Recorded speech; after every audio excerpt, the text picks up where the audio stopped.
Well, hello there and welcome to the show.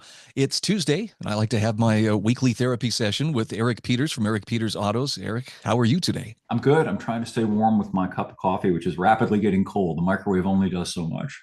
All right, give us the situation report. The snowpocalypse was forecast. I mean, like a lot of people, I was like, all right, I'll hunker down.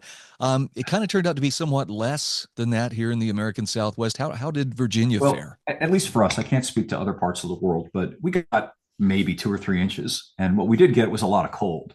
Mm. And that prompted me to write a story about electric vehicles in the cold. I thought it was noteworthy to get into that again. You might recall it was about, I guess, about what, 3, maybe 4 years ago, we had another similar bout of bad weather. And that really exposed one of the great weaknesses of electric vehicles, which is that the range of a battery powered vehicle dramatically plunges when it's very cold outside for a variety of factors, including batteries just aren't very efficient when it's very cold. And then you've got the compounding problem of, hey, I'd like to maybe run the heat and the defroster, and that saps the battery. And now you've got this problem of, oh, I don't have very much farther to go. And where am I going to go to get a charge? And then you get to the charger, and the charger's not working because it's bitterly cold.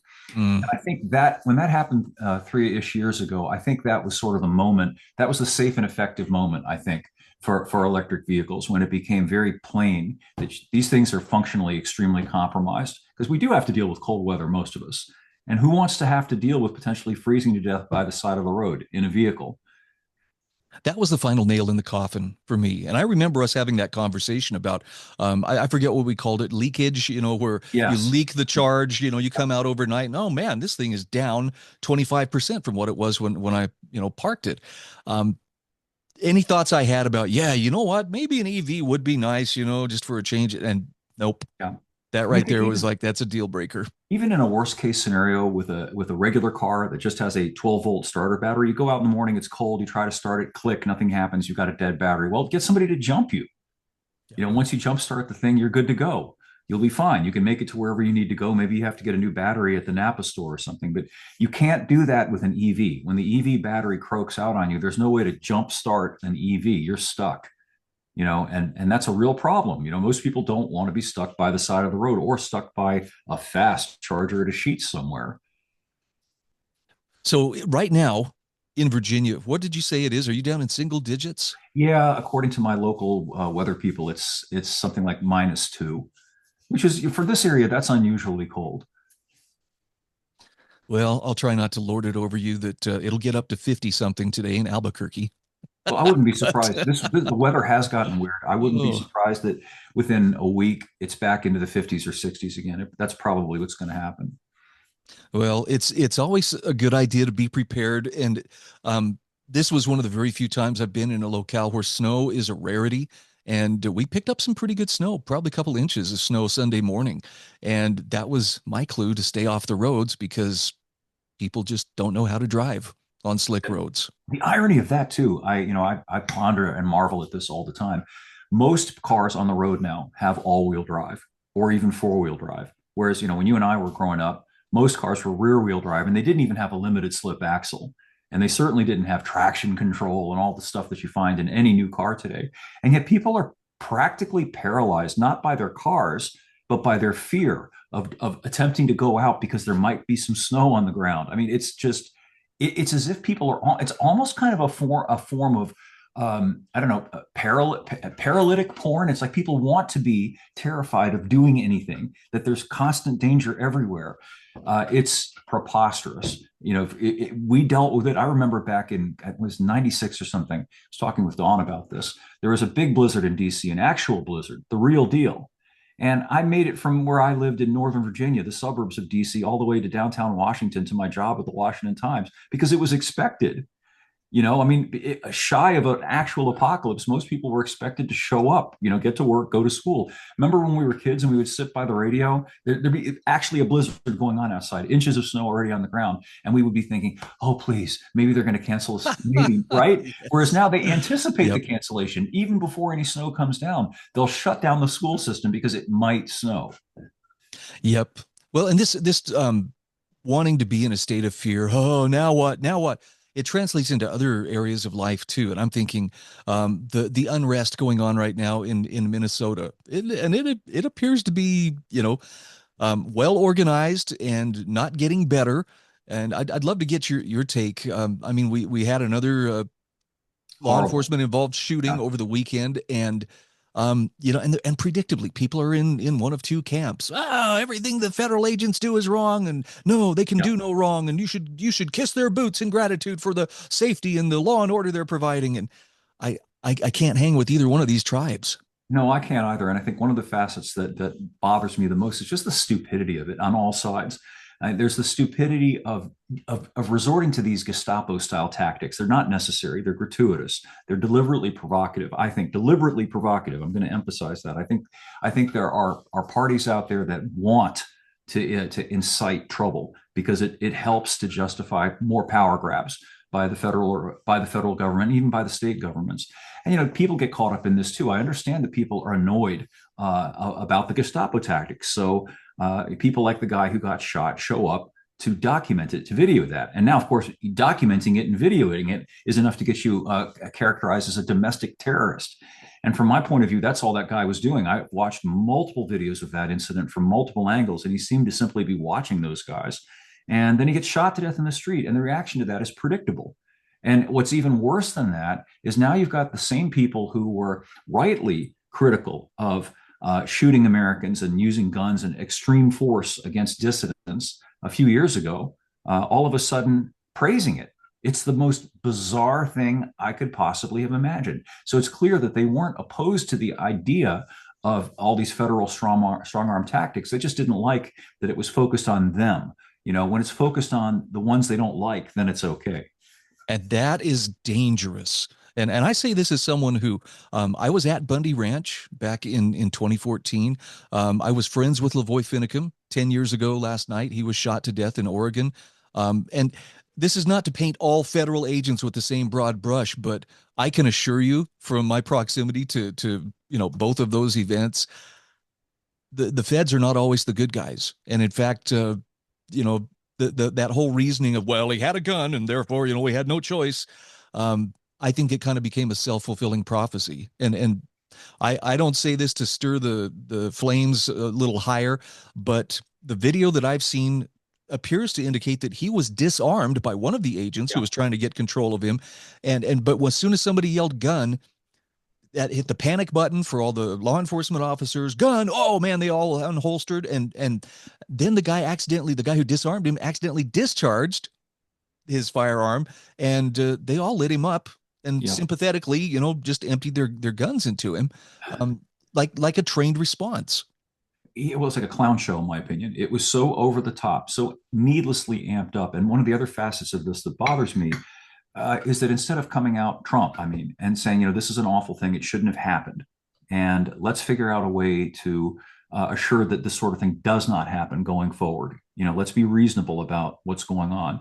Instead, they just characterize the guy as a domestic terrorist, and he's completely in the wrong, and the federal people are completely in the right. And we have the head of the FBI, Patel, saying that you don't have a right to carry a gun in public when you go to a protest, which is patently false. And this is the guy who is the head of the FB freaking I. He's He's, supposed to he's understand what the law is. He's also the guy who oversaw the awarding of medals or of distinctions, awards to the FBI agents who were involved in the killing of Lavoy Finicum Yep. just a few months ago, 10 years after the fact. And suddenly, well, we ought to give these guys medals.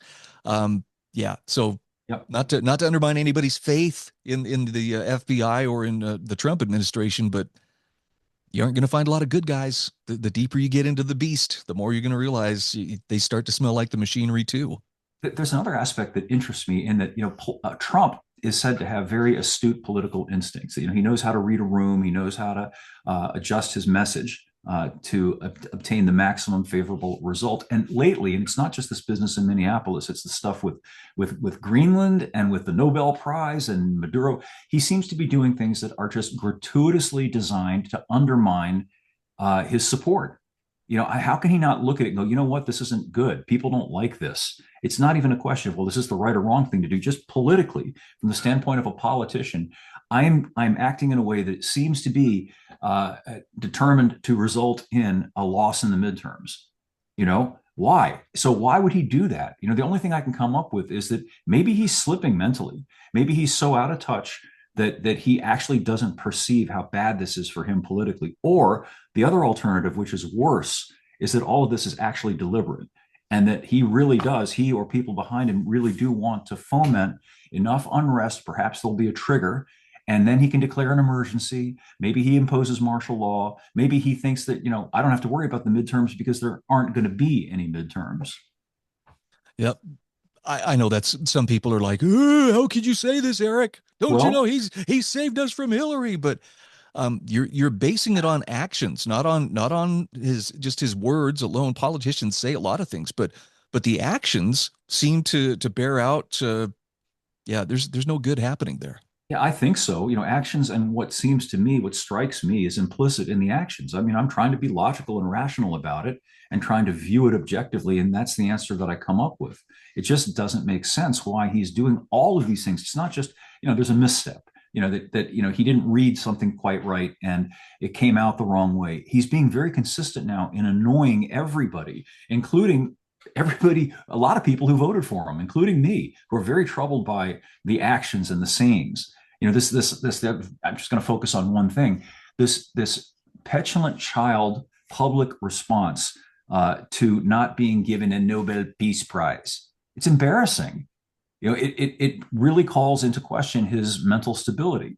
That he feels like he has to get a medal, and if he doesn't get it, I'm not thinking of peace so much anymore. Yeah, it does kind of come off as a veiled threat, not, Doesn't or maybe it? not And it so comes off veiled. as it comes off like what a mafia don would say. Yeah, right. You better follow. It's just It's a nice prize you got here. It'd be a shame if something yeah, happened. right, exactly. So I don't know what to make of it. And then you factor into it the explosion and the value of precious metals, and I wonder whether everything is headed towards some sort of singularity, some sort of awful event that they are the ones orchestrating behind the scenes, which may well be the case. It's been impressive. A friend of mine sent me some information yesterday, and he was saying that silver was up, I think it was 52% year to date. So in a Mhm. month, silver's up 52%, up over 250% in just a year. Yeah, How's I mean, that for it, crazy? it's going. If you put it in relative terms, 3 years ago, I know because I bought some. An ounce of silver was $22. Now, in the course of 24 hours, the price of it typically will go up by about $5. So think about that. And how much higher can it go? I don't know. There's some people who are predicting it might go up to 150 or $160 or even higher than that. Yep. And on the one hand, that's exciting. If you're holding silver, it's like, wow, look at that. On the other hand, the other side of the coin is what's happening to the dollar. Yeah, I think it can be viewed that way. Again, I'm not an economist, so I don't have any formal training in this area. However, it is reasonable to say that silver and gold are barometers of the buying power of the dollar, because after all, if you want to buy some silver or gold, you're going to use dollars to buy them. So now it takes vastly more dollars to buy silver or gold than it did even a year ago. So that indicates the dollar is dying, and that's not a good thing. What's going to happen if the dollar goes into complete default? That's going to be the pretext, the excuse for them to bring in some form of digital currency, and attendant to that will be digital ID, the real ID, all of that. And then we're done. We're cooked at that point. There really is no hope other than either going along with the system or going off into the woods somewhere. Yep, keeping your social credit score high enough to Yeah, survive. That's a chilling possibility, and yet, I'm including in my show notes today an article from El Gato Malo, who, I like the in spite Elgato. of the pen name, I Yep. think just has a very solid take on everything. But um, one of the things that El Gato Malo is pointing out here is don't look to the media to inform you. If you want to know, what's happening, like in Minneapolis, for instance, follow the money.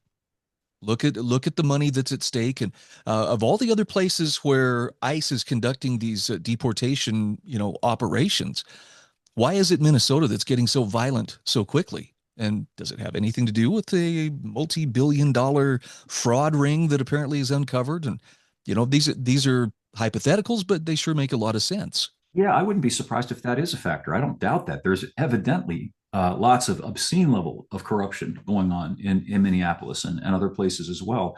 But to circle back to where we started this conversation, the idea that we're going to round up 10 million people by having ICE guys going into the urban areas of the country, just grabbing them and throwing them into a minivan.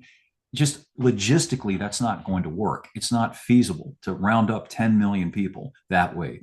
So I have to wonder why. I did a little math. We may have talked about this in the last show. I can't remember, but Trump claims that as of now, during the first year of his presidency, something on the order of 75,000 people have been rounded up and deported. And that sounds like a big number, but put that in the context of 10 million. Mm, yeah. 75,000 people a year. Let's even call it 100,000. Let's say they can kick it up. Okay, well, by the end of Trump's term, that's 400,000 people out of 10 million. Does that matter? Does that materially make any difference as far as this human tsunami of illegals that have come into the country? I don't see that it does. It would seem to me far more effective, and you wouldn't need a police state to do this, to simply have Trump come out and say, here's the deal. If you're not an American citizen, if you don't have a legal right to stay in this country, you are ineligible for any benefits or services provided by the American taxpayer. And then prosecute any state level person who violates that law. Real simple. I think right away that would cause the self deportation of the people that we don't want here, the parasites and the moochers. The rest of them who are trying to earn a living, I'm not bothered by them. And I don't understand why anybody would be.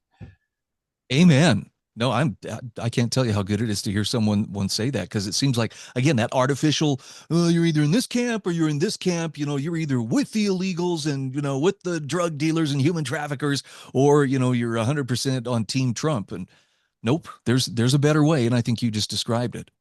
So you have to ask, they're not dumb. I don't think they're dumb. I think they have sat down and talked about what possible options there might be. They're not unaware of that as a reasonable option. So it begs the question, why aren't they doing the reasonable things? Why are they doing these insightful things? These things that are clearly, to my mind, clearly contrived in such a way as to get people agitated and foment discord and get everybody upset at everybody else except the government, ultimately. Yep, and it's classic misdirection. In fact, there's another article I'm including in today's show notes about this one. This one is from a friend of mine in Southern Utah. Writes under the pen name of Liberty Advocate, but it's about the emotional engineering of the news and how that technique is used to hijack our minds and our lives. And you turn off the news, you'd be surprised at how normal the world looks in a very, very short time. When it's just, going out there and you're interacting with people, and yeah, you're going to encounter people with differing points of view. Rarely will you encounter, though, people who are just foaming at the mouth, ready to pick a fight or assault you because, you're not on our side. Absolutely. I'm a little bit inoculated against this being a journalist and having been an editor at one time in my life. And at one time, editorial departments in the newsroom were very, very careful about words used in news stories and headline writing and so on. And so, therefore, I'm sensitive to this nuance of language, the way words are used to manipulate people, and the way certain words now are routinely used in what are ostensibly news stories that are intended to direct and push people along a certain path. There really is no longer, I'm just saying what everybody knows, there's no longer any separation at all between news and editorial. They're essentially the same thing now. Whereas at one time there actually was. I know there was always a little bit of bias. You can't help that. We're human beings. We all have a point of view. But there was a concerted effort in journalism, at least legitimate journalism, once upon a time, to do your best to try to be objective in a news story and save the opinionizing for the editorial page.